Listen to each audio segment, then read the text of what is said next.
In this video, how to fix the Microsoft Store app not working on Windows 10. As you can see, nothing happens when I click on the Microsoft Store. And some Store apps don't work either.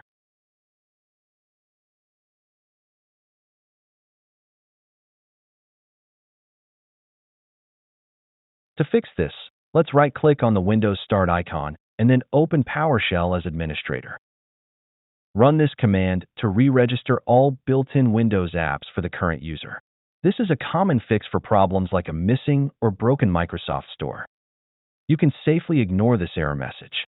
This happens when one or more UWP apps or the shell is running while you try to re-register it. Once done, restart your computer.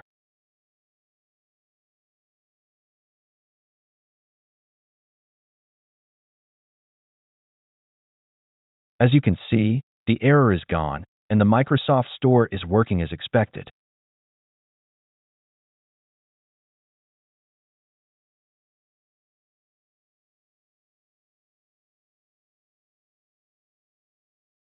That's it. Thanks for watching. Don't forget to like and subscribe, and see you in the next videos.